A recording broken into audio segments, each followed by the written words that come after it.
Hello. I'm a bit of the universe, otherwise known as Matthew. I was just watching a video, actually. What I was doing was checking out websites I was interested in, and I came across the National Science Foundation, and so I went to YouTube to see if there were any National Science Foundation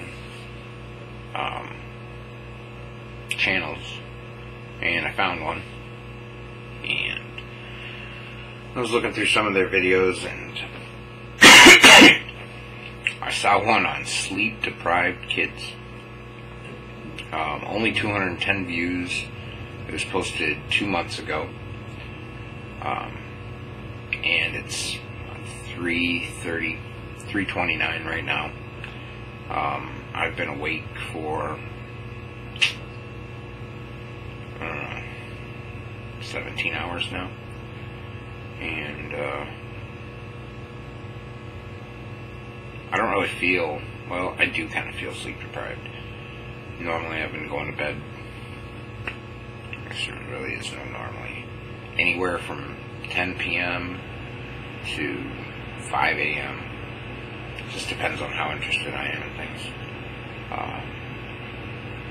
Anyhow, I wanted to share this video with anybody that might be watching this or watching any of my videos in the future.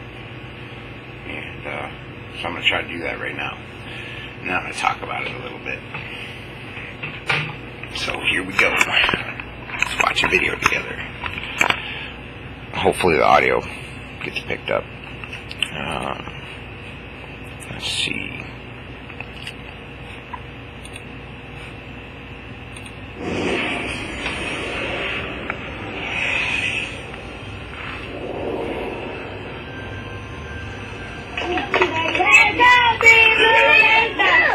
We all know kids especially need a good night's sleep in order to thrive. Those that don't get enough shut-eye, well, they do not concentrate as well or perform well on tasks that are complex. Or even worse, they may be more likely to be depressed, sick, or obese. Sleep is very important for brain development and also for emotional regulation. And as it turns out, what sleep gives and what the lack of it takes away may be magnified by poverty. Poverty is a very, very major stressor for our children. With support from the National Science Foundation, Auburn University psychologist Mona El Sheikh and her team are studying sleep deprivation and how it impacts kids who are otherwise deprived. Before children come to the lab, we examine their sleep for 1 week. Using her own 2 kids as test subjects, she demonstrates for us the battery of tests she has conducted on thousands of children in her lab. This actigraph monitors tossing and turning at night. Every one of the black lines are movement. This would be an example of a poor sleeper. Now, what we're going to do is put stickers on your body. In the lab, team members attach leads to the children's bodies to monitor how they react to stress. They watch for a faster heartbeat or sweaty palms. We barely get anything done on the weekends because we're going back and forth to Birmingham all the time. Give me a break! They listen to an argument. Find the 2 things in each row that go together and do them as fast as you can. Then the researchers see how well the kids perform with a timed test, a Rubik's Cube, or tracing a star while looking in a mirror. El Sheikh says the findings are clear. Sleep matters more for kids, and those who are poor need it most. The good news is, if poor kids get enough rest, that seems to level the playing field. They do not get sick as frequently, and in the home, they don't show as much depression and anxiety. So even parents who are struggling can give their kids a big boost by sending them to bed early. It's an idea worth sleeping on. For Science Nation, I'm Miles O'Brien.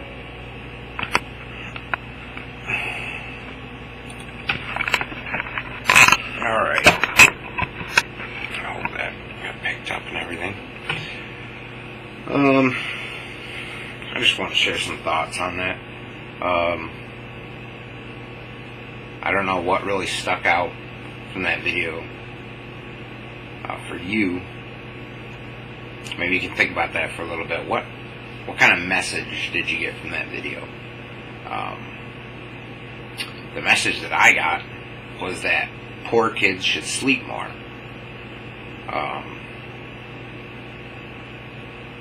Why? Why should poor kids sleep more? Because sleep deprivation leads to depression and anxiety, and poor kids already have too much depression and anxiety. What about rich kids? Should rich kids sleep less? Does that mean that they should, I don't know, why should, that's a good question, why should rich kids sleep less? Maybe so they can spend their money more by being awake and being out in the world.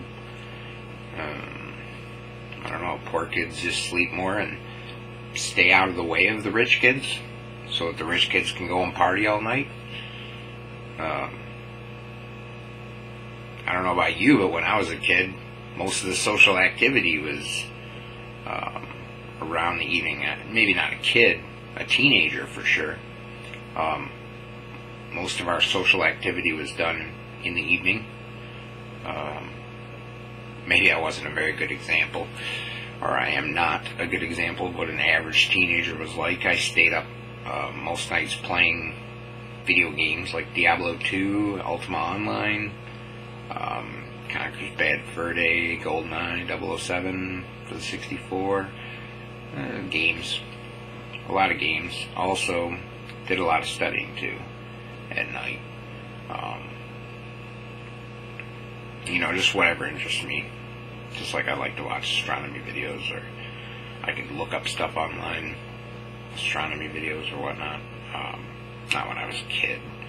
Usually watched Discovery Channel, or looked in the encyclopedia, or read Astronomy Magazine or Sky and Telescope. I would look up stuff in there and then go outside and see if I could see it. Anyhow, so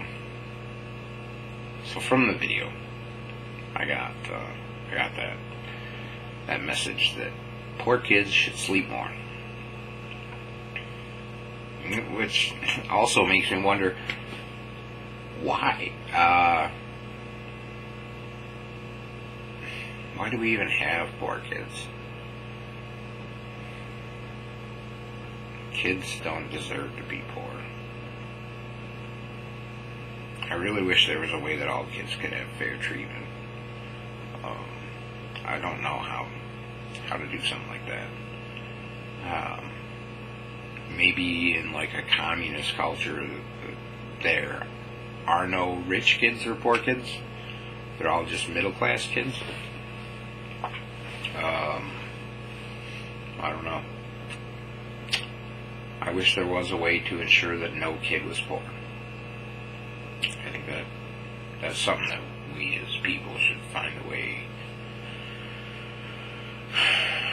way to remedy that.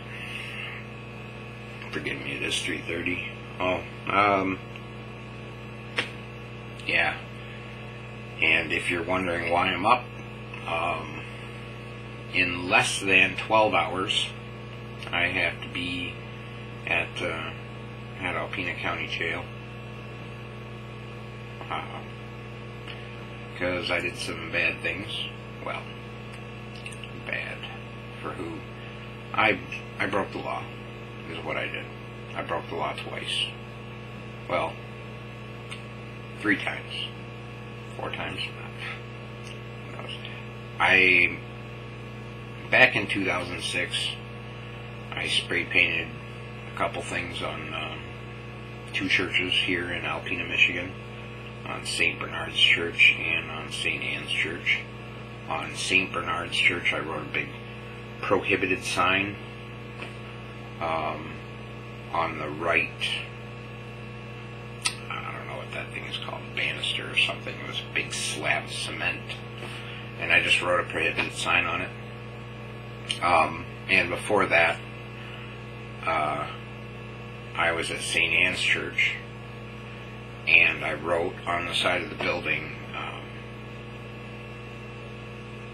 I believe it was, "What about freedom from religion?" Mind you, this was on the night of July 3rd, and both St. Anne's Church and St. Bernard's were in view of the parade, so I thought, people would see that. This was July 3rd, 2006 that I did it. But at St. Anne's Church, they covered it up with a big board. The message that I put up there, actually a couple big boards, because they didn't remove it before the parade, I guess. And I think over at St. Bernard's, that prohibited sign was still up there for I don't know how long. Even after they tried to remove it, it was still there for a while. But yeah, St. Anne's Church, they managed to remove what I had put up there. I think within the day, within 24 hours, back in 2006. And then in 2010, July 19th,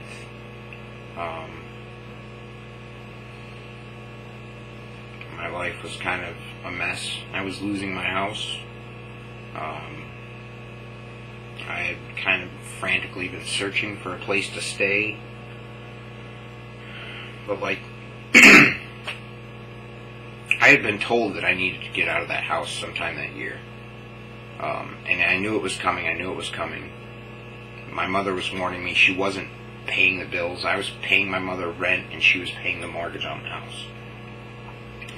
And the house was I think the loan was for $100,000. She really didn't pay much on the principal, just all on interest. It's really terrible how that works, but it was like a 20-year loan. I don't think she planned on paying it off. But hey, people can do stuff like that, But you wind up paying on the interest. Those first few years, you wind up paying almost everything in interest. And so anyhow, things weren't going good for her. At the time, I was paying, I think, $250 or $300 in rent, and I was paying the utilities, all the utilities besides gas and electric. And I paid water, I paid cable, paid internet, paid phone. I guess the gas was the most expensive one, though.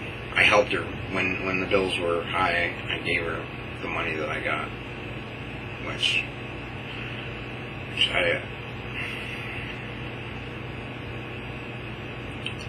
just wasn't enough. So I lost a house. It was a beautiful house, 317 South 12th Avenue, right on the river. 2 lots, huge piece of property right on the river, beautiful house. And I was really scared for a long time. I did not know what to do.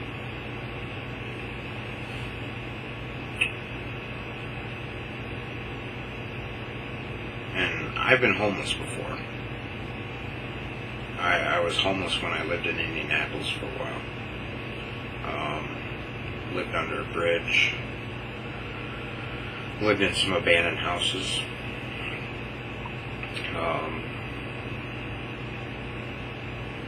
Yeah, I got a lot to say. I'm thinking about a lot now. I am going to make another video. This one's at 14:30 right now.